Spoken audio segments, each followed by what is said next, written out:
Welcome to Season 2 of ADHD Difference. I'm your host, Julie Legg, ADHD advocate, author of The Missing Piece, a woman's guide to understanding, diagnosing and living with ADHD, and an unapologetic doer of many things. This season we're turning up the volume with a global lineup of brilliant guests, bringing their lived experiences, insights, research, strategies and resources. And of course, along with a healthy dose of humour and humility. Whether you're neurodivergent yourself or just curious, there's something here for every curious brain. Let's dive in. Today, I'm joined by Sian Flynn-Coleman, an ADHD Life coach and a passionate advocate for the ADHD Inquiry New Zealand, a grassroots community-led petition calling on Parliament to investigate systemic harm and push for real change. The inquiry seeks to address everything from misdiagnosis and stigma to lack of support across health, education, justice and employment systems. It's calling for a national cross-sector ADHD strategy and an annual funding plan, not to start from scratch, but to build on the progress already made and ensure lasting reform. Unfunded, collective, and powered by lived experience, the ADHD Inquiry reminds us that real change begins with real stories and with people who refuse to give up on being heard. Sian, welcome to the show. Thank you so much, Julie. It's wonderful to be here. Before we dive into the ADHD Inquiry itself, I'd love to start with your personal connection to ADHD. So what has your own journey looked like? Yes, it's been an interesting one. I didn't know I had ADHD as a young person, and but I always felt different. I felt somehow othered at school in a way, and there were many reasons perhaps why. I was a farm girl, I went to boarding school, I lived with my grandparents, not my mom. My dad was out of the picture, and there were, I suppose, lots of reasons interplaying into why I felt quite different to other people. But I suppose, looking back at my childhood and things, and also adolescence and teenage years and then into university, I can just see how ADHD really manifested itself in me and my behaviour. Struggling with procrastination and always pushing out deadlines to the very last minute. And it's like I always needed, and I was very well aware of it, especially in uni, that I needed that urgency and drive and adrenaline rush as the deadline loomed, for assignments and whatnot. And I'd love going to the library and doing all the research and doing all the planning for the things. But when it came to sitting down and actually writing and presenting my arguments and things, that happened in the wee hours between 2 a.m. to 4 a.m. or sometimes near all-nighters, for most of my university career, turning in my assignment either digitally or in person at the last minute, or even having to ask for extensions because I was doing 3 part-time jobs at the time, and it's just juggling all the things. So, but that was just how I was. And people used to always tell me, you're doing too many things. You need to try and do some more mindfulness. Maybe try some yoga. And I did. I was like, I loved yoga. This is great. And I really found myself in those, when I was first going to yoga, sort of as a 15-year-old into my early 20s, it was this constant chatter in my brain. And I'd arrive late to class and kind of find a little mat at the back and set myself up and knock someone over the head with my drink bottle or something as I'm walking past. Of course, then I feel this judgment and this shame of turning up late and being there. And then it's this inner critic just constantly, but it defeats the whole purpose of what yoga and mindfulness is, So I distinctly remember those sorts of things as being very patternistic for me. But it wasn't really until motherhood and the birth of my second child. I've got 3 kiddos. I'd been working in corporate prior to that for about 5 to 8 years. And I was a sustainability manager working in-house at a multinational company here in New Zealand. And I'd studied it to master's level. And I was like, that's it. I'm going to help change the world and work from within businesses to help contribute to sustainable change from a economic, societal, environmental point of view, right? And so that passion was always there, but I was like, how can I do this on my own terms? So at the end of 2019, when my baby was I don't know, coming on a year old, and I had a toddler at the time, I was just like, I want to set up a consultancy business where I do this work. And I learned about partnership brokering. And I was like, this is my jam. I managed to get some great clients. And I was like, oh my God, this is working. Like, I've got the dream. I'm an entrepreneur. I've got revenue. This is happening.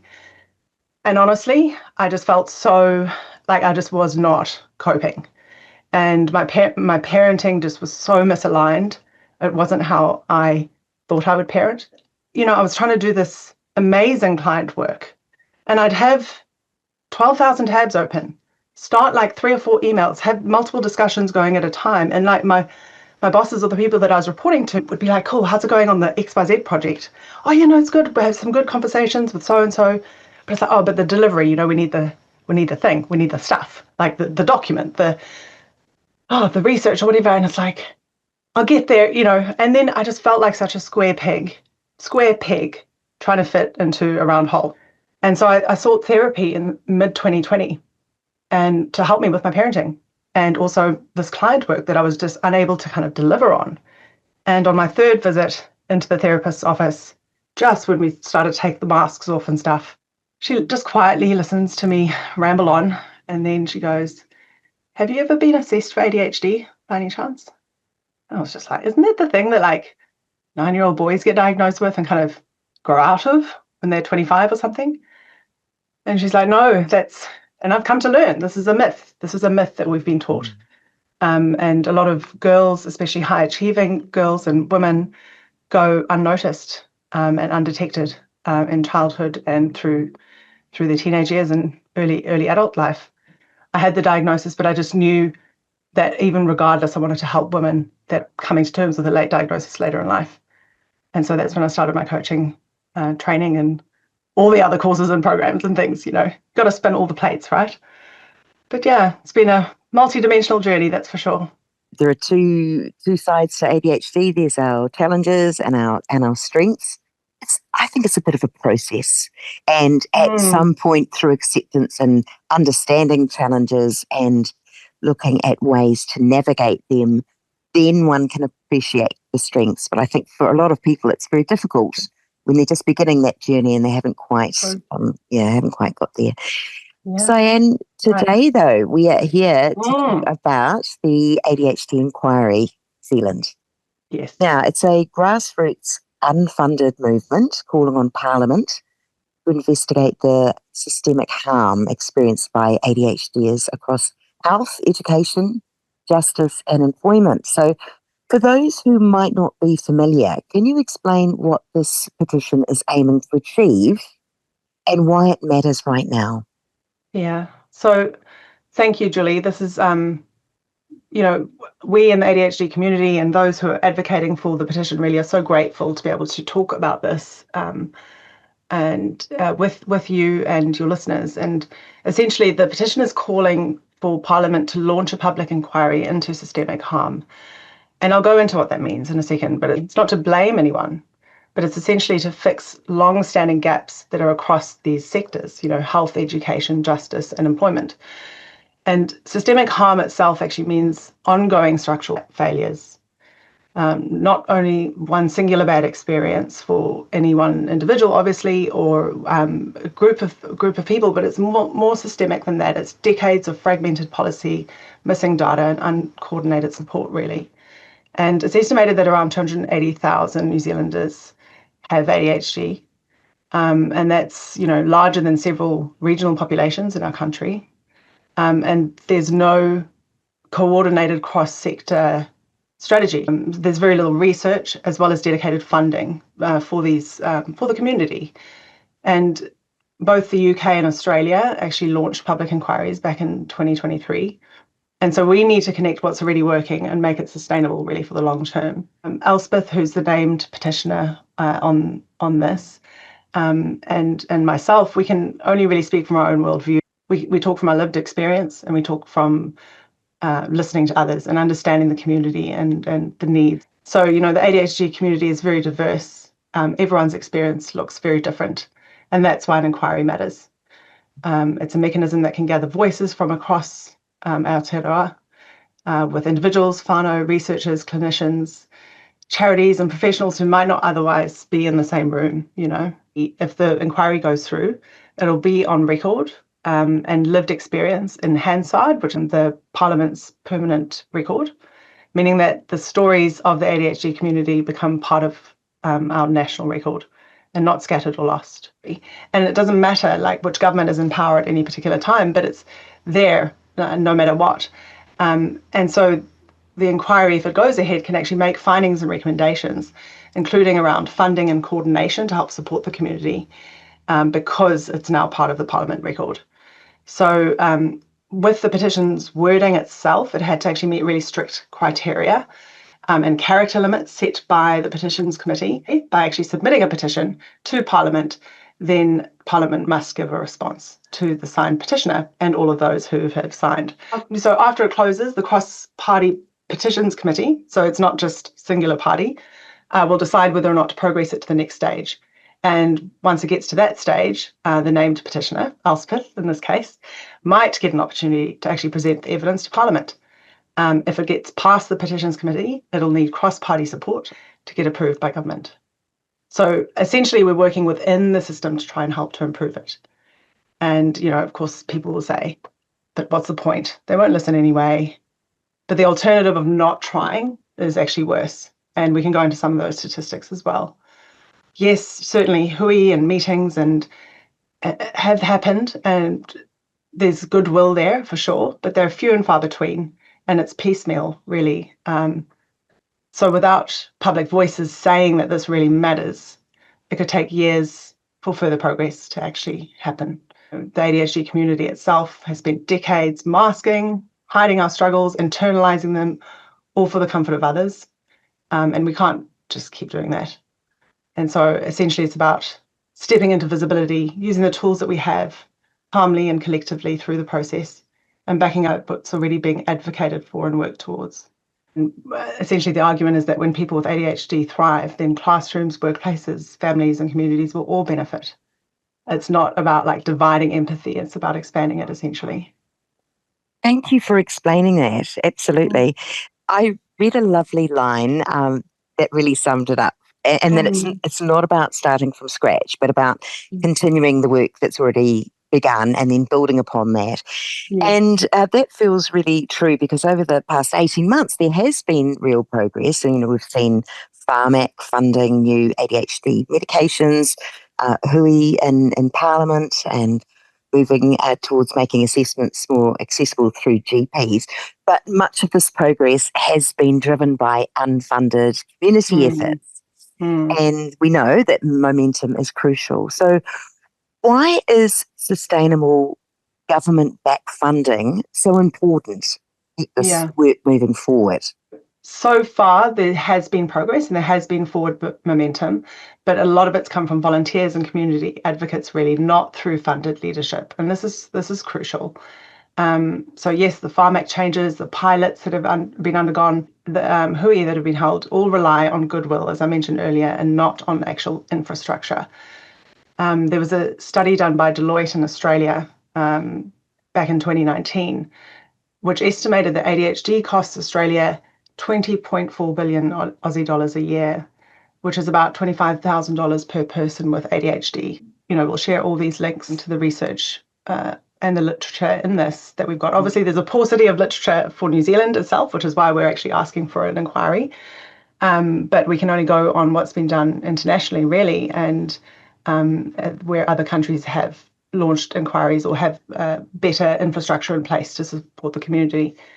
So, if we scale those figures, those Australian dollar figures, to New Zealand dollars, that's roughly about $7.5 billion every year, which are costs for our country, essentially, in terms of lost productivity and other metrics that the Deloitte study goes into. And that's including around $3.7 billion in lost potential, essentially. And that's people who could be studying, working and thriving if the right support did exist. Even without our own local data, it's clear that not supporting people with ADHD is already costing New Zealand billions of dollars, right? So coordination really does matter.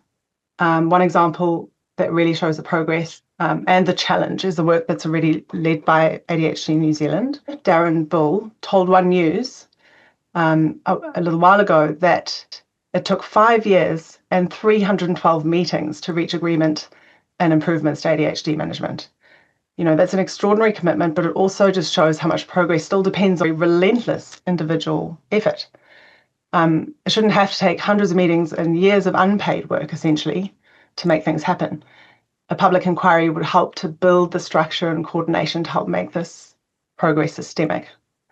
And then what sustainable funding would actually enable is a national funded strategy would actually coordinate long-term planning, consistent training, prevention, and also equitable access for everybody.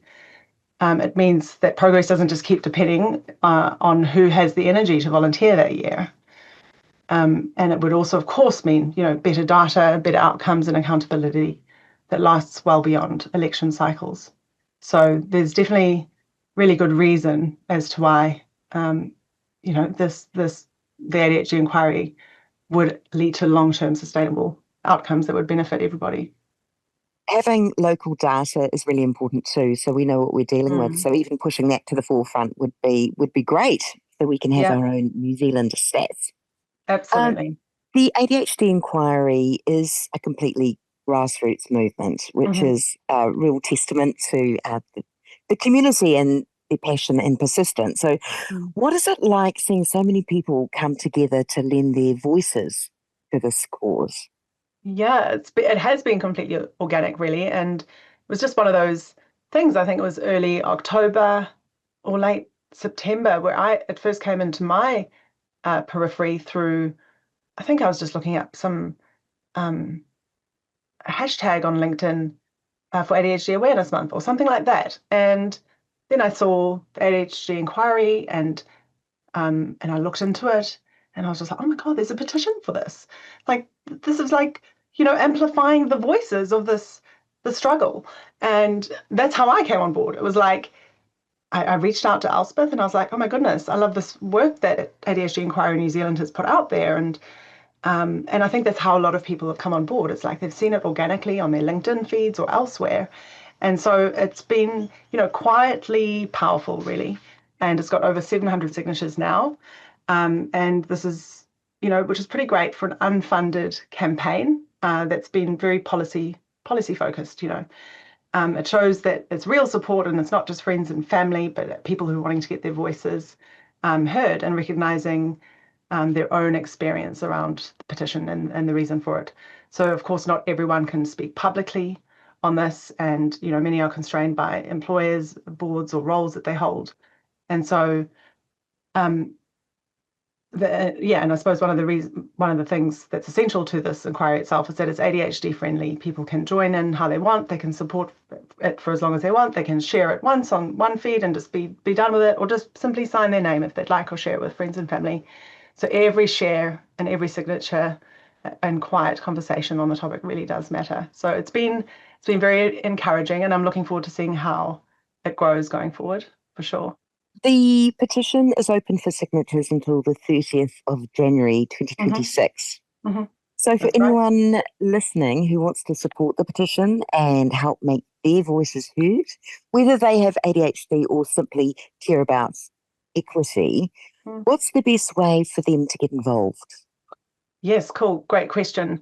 It's a very long link, so otherwise I'd simply share the link with you. But if people go to the New Zealand Parliament website, you can simply Google that. Anyone can sign with their name and email. They don't even need to be from New Zealand. It's more about getting voices behind this, because ADHD isn't a national problem. It's a global experience that people have. And so you can go to the New Zealand Parliament website and filter by looking up just ADHD, and it'll come straight up.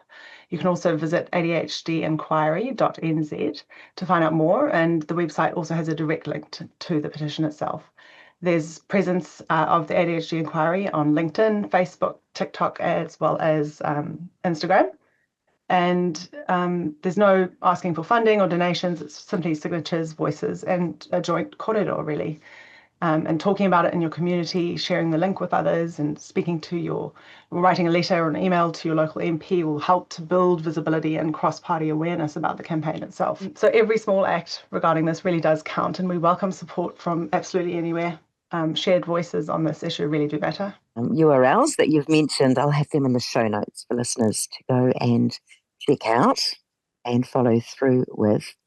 If you could share one message directly with the policymakers or educators or health leaders listening today, what would you most want them to understand about ADHD and about the kind of change that this inquiry is calling for?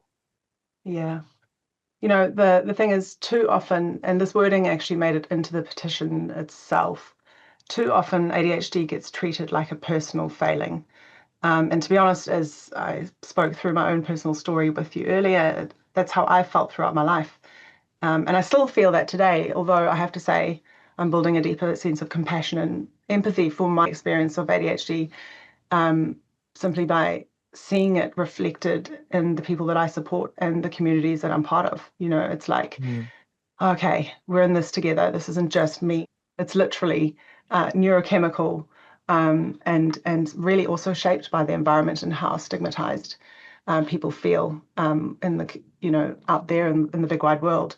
So it is treated often like a personal failing, or a behavioural issue that medication can fix, or that medication is assumed alone might fix, which isn't always the case. And not everyone agrees with medication, from like a body point of view or even a decision point of view. People should be able to decide for themselves if that's something they wanted to pursue. There's no quick fixes really for this. And there's essentially a gap in policy and understanding, more broadly speaking, on this. So if our systems were actually designed with ADHD brains in mind, then people with ADHD could live far better lives. And I mean, the statistics speak for themselves, really. When we look at incarceration rates,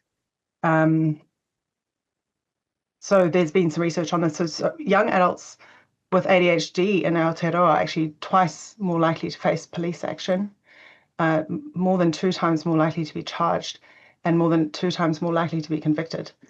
And then like between 4 and 5 times more likely to be imprisoned than their peers without ADHD. So this doesn't mean that people with ADHD are bad or criminals. Do you know what I mean? It's like an overrepresentation simply because there's the net, the support isn't there to help these people thrive as they interact in community and life, right? And globally, it's estimated between 25 and 55% of adults in prison meet ADHD criteria, but we don't have any New Zealand data on that. And harm isn't experienced equally. Māori and Pacifica and women and girls in New Zealand and their whānau actually, face greater barriers to culturally safe care. And as we've even talked about earlier, women and girls are often, under-identified, and rainbow communities are often mismatched with services. So when ADHD itself, intersects with poverty, racism, or gender bias, the harm only compounds, and the voices that are most affected are least heard. So an inquiry would actually ensure that those missing voices are part of the record, not left out because they couldn't access the room, So yeah, I think it's really important to realize that it's not one thing that could be fixed with behavior management or medication, but in education with teachers and having actual programs in place for them to better understand and perhaps even identify some of the signs, to be able to talk with parents openly, and then to be able to have supports and recommendations to put in place for families to start doing their own investigations to support their children. Essentially, it's about our whole community thriving, really, across all the different sectors of our society. And so and this is why I think that wording around systemic harm is so important, because it's not only that's how it's been, but it doesn't have to be how it continues to be that way. Because once we flip the switch, when you look at like my own work in my first career in sustainability, it is about the intersecting of the systems.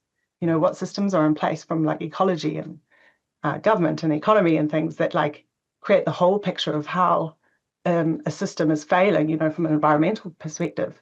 It's the same kind of thing here.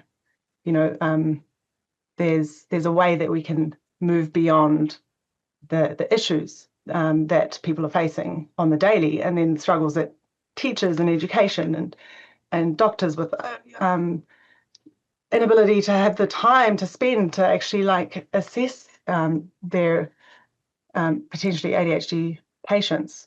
It's like a whole systemic kind of lens on this issue would bring a lot of those things to the surface, where we can connect the dots and start creating kind of better supports in place, so that there is a net there and not an ambulance at the bottom of the cliff. Because this kind of advocacy work takes enormous dedication, and it's not easy to hold the line when progress depends on passion alone. So is there anything else you'd like to add on a personal note, or any hope you'd like to leave listeners with? Yeah, absolutely. This kaupapa really does build on the momentum that's already there. There is so much work and there's so much passion for the ADHD community and neurodivergent community in general to thrive in society. And so the work has been the foundations have been laid by so many charities and people who dedicate their time to this, and professionals that have been doing it for years. And it keeps pushing us towards lasting positive change and less stigma around ADHD. So the community has shown real leadership for decades. But what's missing now is coordination and accountability, as I've said, across the systems. We don't want the energy to get lost every time that someone burns out, and burnout is a very real thing for ADHDers. This is important work for me, and the work that I do, it speaks to my heart, really. I was very nervous coming on here today and talking with you through this, and obviously reading through some of these notes and making sure that I'm explaining everything and giving it the due reverence that it really does need to resonate with people.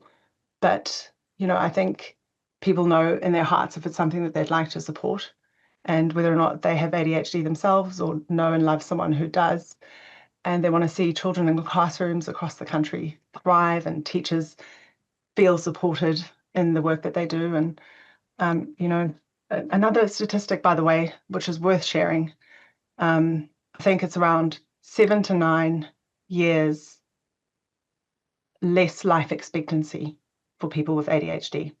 And so there's an average of like 7 to 9 years of less life expectancy and higher mortality rates with people with ADHD, particularly when it's undiagnosed and not recognized. And a lot of this comes from perhaps impulsivity and depression and suicide rates with this community. It's a very real thing. With a systemic lens on the issues at large on this, it really does bring to light the potential effects and the changes, the positive, beautiful changes that it can actually come to fruition if we were to really understand what the picture is for our country, for the ADHD community in general. So yeah, it's about a collective voice, really. Many of us spend a lot of time in ADHD spaces where we feel safe and secure and supportive and supported. But out there in the world, many of us are alone, still advocating for ourselves alone every day. But when we come together, really, it does change the whole story. One of the things that's crucial to understand about the ADHD brain and ADHDers in general is that many of us are very divergent thinkers, able to kind of coordinate and understand and see connections between seemingly disparate concepts, right? So essentially, we'd actually be an ideal group of people to help redesign some of the systems that weren't initially built with us in mind, if we were given the chance. So thank you so much, Julie, for this opportunity. It's been wonderful to share all of this with you. And I really appreciate your time and explaining all about the ADHD Inquiry New Zealand. And I remember the 30th of January for people to make their voices heard and their lived experiences known. So thank you, Sian, so much for today, and wish you all the very best.